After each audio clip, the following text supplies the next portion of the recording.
Di sini saya akan membawa materi tentang efek Doppler relativistik terhadap cahaya dan penerapannya dalam astronomi. Sebenarnya apa itu efek Doppler relativistik?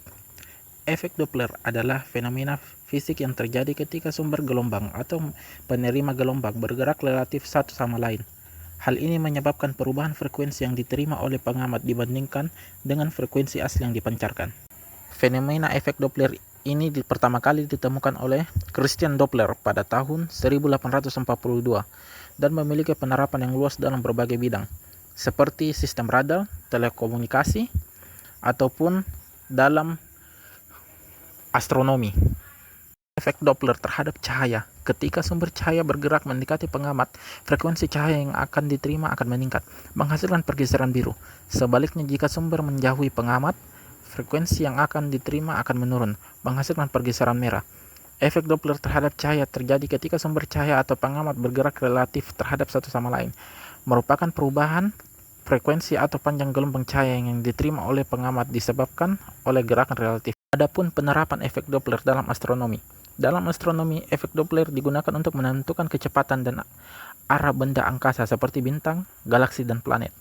Dengan mengukur perubahan frekuensi atau panjang gelombang cahaya yang diterima objek tersebut, para astronom dapat mengetahui apakah objek tersebut mendekat atau menjauhi bumi. Seperti contohnya kecepatan relatif, kecepatan objek, dan aplikasi praktis. Salah satu contoh penerapan efek Doppler dalam kehidupan sehari-hari adalah pada suara sirine ambulans. Ketika ambulans mendekati kita, suara sirine yang dihasilkan akan terdengar semakin keras dan frekuensinya lebih tinggi. Ini disebabkan oleh efek Doppler, di mana gelombang suara terkompresi saat sumber suara bergerak mendekati pendengar.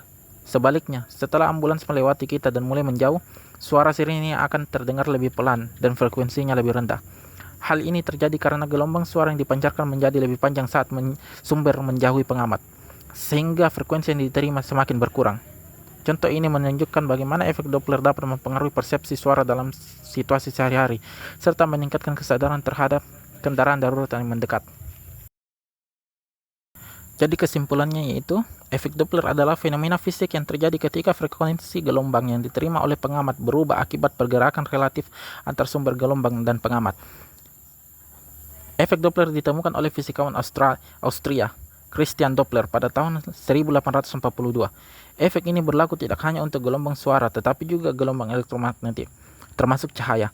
Ketika sumber gelombang bergerak mendekati pengamat, frekuensi yang diterima akan lebih tinggi. Sedangkan ketika menjauhi, frekuensi yang diterima akan lebih rendah. Efek Doppler memiliki berbagai aplikasi praktis dalam kehidupan sehari-hari, seperti dalam sistem radar untuk mendeteksi kecepatan kendaraan, dalam telekomunikasi, serta dalam astronomi.